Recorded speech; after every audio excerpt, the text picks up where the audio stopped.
رسول اللہ صلی اللہ علیہ وسلم نے مختلف بادشاہوں کے پاس تبلیغی دعوت نامے ارسال فرمائے تھے۔ ان میں سے ایک خط حضرت حارث بن عمیر ازدی رضی اللہ تعالیٰ عنہ کے ہاتھ بصرہ کے بادشاہ کے پاس بھی بھیجا تھا۔ جب یہ موتا پہنچے تو شرجیل جو عیسائی تھے، جو قیصر کے حکام میں سے ایک شخص تھا، انہوں نے اس قاصد کو قتل کر دیا، اور قاصدوں کا قتل کسی کے نزدیک بھی پسندیدہ نہیں تھا۔ جب آپ صلی اللہ علیہ وآلہ وسلم کو یہ بات پہنچی تو حضور صلی اللہ علیہ وسلم پر یہ بات بہت گراں ہوئی، اور آپ صلی اللہ علیہ وسلم نے ان سے مقابلے کے لیے اور ان سے جنگ اور قتال کے لیے 3000 کا لشکر تجویز فرمایا، اور حضرت زید بن حارثہ رضی اللہ تعالیٰ عنہ کو ان پر امیر مقرر فرمایا، اور ارشاد فرمایا کہ اگر یہ شہید ہو جائے تو جعفر بن ابی طالب رضی اللہ تعالیٰ عنہ کو امیر بنایا جائے گا، اور اگر وہ بھی شہید ہو جائے تو عبداللہ بن رواحہ رضی اللہ تعالیٰ عنہ امیر ہوں گے، اور اگر وہ بھی شہید ہو جائے تو مسلمان جس کے دل چاہے امیر بنا لے۔ آپ صلی اللہ علیہ وسلم نے جو یہ بات کہی تو ایک یہودی اس گفتگو کو سن رہا تھا۔ اس نے کہا کہ شاید یہ تینوں ضرور شہید ہوں گے، کہ ان کے فعل انبیاء علیہ السلام کی اس قسم کی کلام کا یہی مطلب ہوتا تھا۔ بہرحال حضور صلی اللہ علیہ وسلم نے ایک سفید جھنڈا بنا کر جو ان کا امیر تھا حضرت زید رضی اللہ تعالیٰ عنہ ان کے حوالے کیا، اور خود آپ صلی اللہ علیہ وسلم جماعت کے ان حضرات کو رخصت فرمانے تشریف لے گئے۔ شہر کے باہر جب پہنچنے والے واپس آنے لگے تو آپ صلی اللہ علیہ وسلم نے ان مجاہدین کے لیے دعا کی کہ حق تعالی شانہ تم کو سلامتی کے ساتھ، کامیابی کے ساتھ واپس لائے، اور ہر قسم کی برائی سے محفوظ رکھے۔ حضرت عبداللہ بن رواحہ رضی اللہ تعالیٰ عنہ نے اس کے جواب میں 3 شعر پڑھے، جن کا مطلب یہ ہے کہ میں تو اپنے رب سے گناہوں کی مغفرت چاہتا ہوں، اور یہ چاہتا ہوں کہ ایک ایسی تلوار ہو جس سے میرے خون کے فوارے چھوٹنے لگے، یا ایک ایسا برچا ہو جو میری آنتوں اور کلیجہ کو چیرتا ہوا نکل جائے، اور جب لوگ میری قبر پر گزرے تو یہ کہے کہ اللہ تعالی تجھ غازی کو رشید اور کامیاب کرے۔ واقعی تو رشید اور کامیاب تھا۔ اس شعر کے بعد یہ حضرات روانہ ہو گئے۔ شرحبیلوں کو بھی ان کی روانگی کا علم ہوا، وہ 1,00,000 فوج کے ساتھ مقابلہ کے لیے تیار ہوا۔ یہ حضرات کچھ آگے چلے تو معلوم ہوا کہ خود ہرقل روم کا جو بادشاہ ہے وہ بھی 1,00,000 فوج کے ساتھ مقابلہ کے لیے آ رہا ہے۔ تو ان حضرات کو ان کی خبر سے تردد ہوا کہ اتنی بڑی جماعت کا مقابلہ کیا جائے، یا حضور اقدس صلی اللہ علیہ وسلم کو اطلاع دیا جائے۔ بہرحال اس پر حضرت عبداللہ بن رواحہ رضی اللہ تعالیٰ عنہ نے ان کو للکارا، اور پھر فرمایا کہ اے لوگو، تم کس بات سے گھبرا رہے ہو؟ تم کس چیز کے ارادے سے نکلے ہو؟ کیا تمہارا مقصد شہید ہونا نہیں ہے؟ ہم لوگ کبھی بھی قوت اور آدمیوں کی کثرت کے زور پر نہیں لڑے، ہم صرف اس دین کی وجہ سے لڑے ہیں جس کی وجہ سے اللہ تعالی نے ہمیں اکرام نصیب فرمایا۔ آگے بڑھو۔ آگے بڑھو اور 2 کامیابیوں میں سے ایک کامیابی تو ضرور ہے، یا شہادت یا غلبہ۔ یہ سن کر مسلمانوں کی ہمت اور بڑھ گئی، حتیٰ کہ جاتے جاتے موتا کے مقام پر پہنچے، اور جب وہ میدان موتا میں پہنچے تو وہاں پر لڑائی شروع ہوئی۔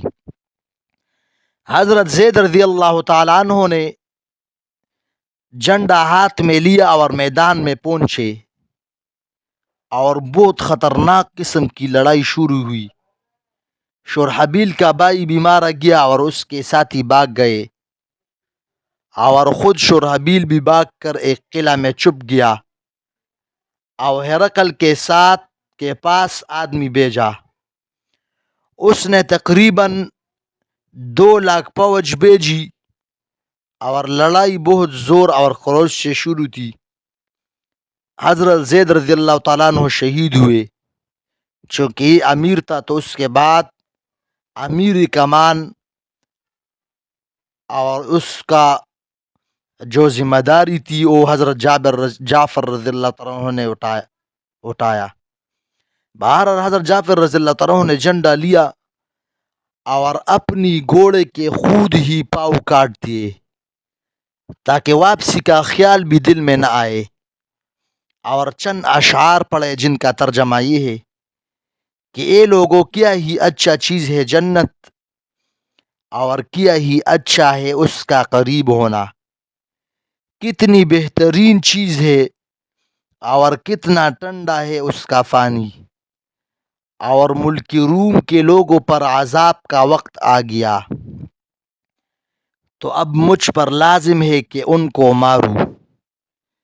جب انہوں نے یہ اشعار پڑھی اور اپنے گھوڑے کے پاؤں کو خود ہی کاٹ دیے تاکہ واپسی کا خیال دل میں بھی نہ آئے، اور تلوار لے کر کافروں کے مجمع میں گھس گئے۔ امیر ہونے کی وجہ سے جھنڈا بھی انہی کے پاس تھا۔ اول جھنڈا دائیں ہاتھ میں لیا تو کافروں نے ان سے دائیں ہاتھ کاٹ لیے، پھر انہوں نے بائیں ہاتھ میں جھنڈا لیا تو انہوں نے بائیں ہاتھ بھی کاٹ دیے، پھر انہوں نے اپنے بازو میں جھنڈے کو پکڑایا تو کسی نے ان کو پیچھے سے 2 ٹکڑے کر دیے۔ ایک شخص ان کے پیچھے سے ان کو 2 ٹکڑے کر دیے، جس سے یہ گر پڑے۔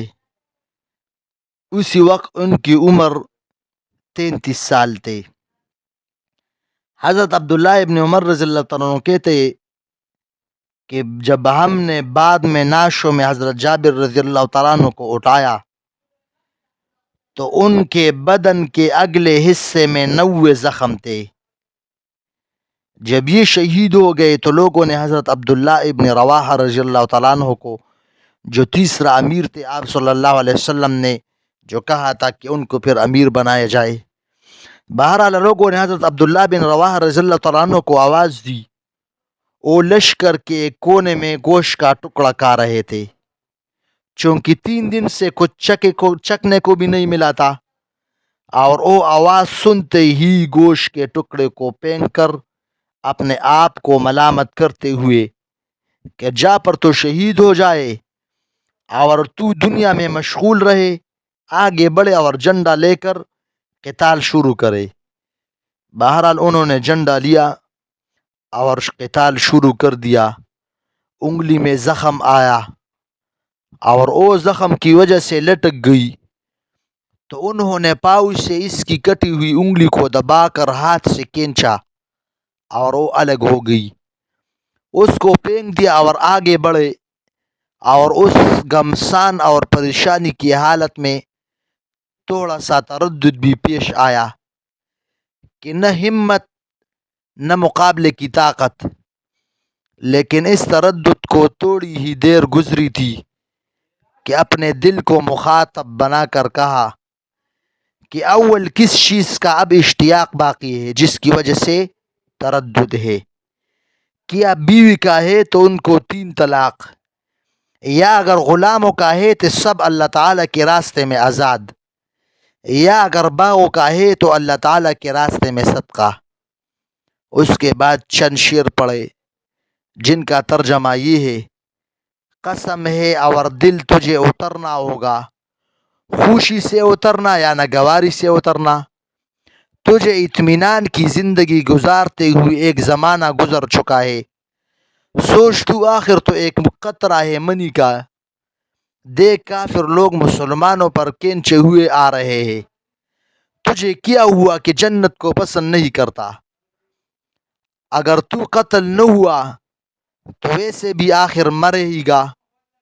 اس کے بعد گھوڑے سے اترے، ان کے چچا زاد بھائی گوشت کا ایک ٹکڑا لائے کہ ذرا سا کھا لو، کمر سیدھی کر لو، کئی دن سے کچھ نہیں کھایا۔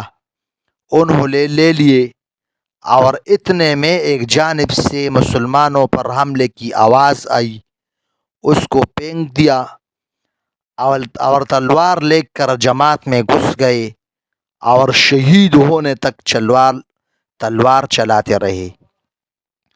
یہ صحابہ کرام کی اتنا جذبہ اور شوق ہے کہ میدان جہاد میں کبھی بھی پیچھے نہ ہٹے، اور خود ہو اتنا ہی جہاد کا شوق اور اتنا ہی جذبہ ہے شہادت کا کہ میدان جہاد میں انہوں نے سوچا بھی نہیں ہے کہ ہم جہاد سے پیچھے ہٹ رہے ہیں، بلکہ سوچنا تو دور کی بات، اپنے گھوڑے کے پاؤں انہوں نے خود کاٹ دیے کہ سوچنے کا دل اور تصور بھی دل میں نہ آئے۔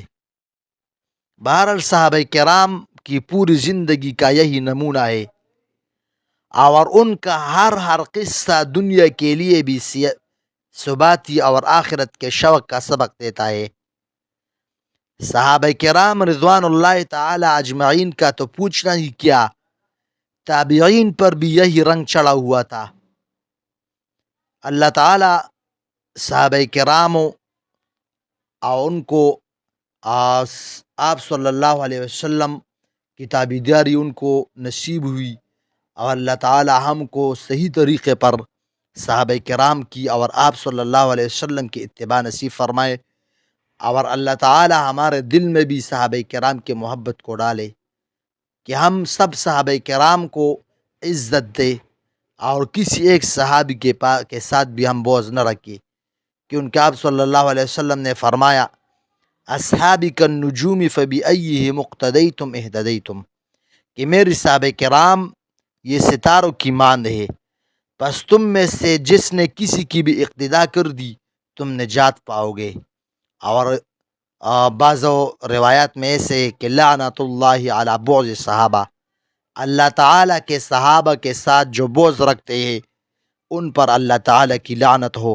اللہ تعالیٰ تمام صحابہ کرام، تابعین، تبع تابعین اور وہ لوگ جنہوں نے آپ صلی اللہ علیہ وسلم کی کامل پیروی کی ہے، اللہ تعالیٰ ان سب کی مغفرت فرمائے، اور اللہ تعالیٰ ان کی قبروں کو نور سے منور فرمائے۔ وآخر دعوانا ان الحمد للہ رب العالمین۔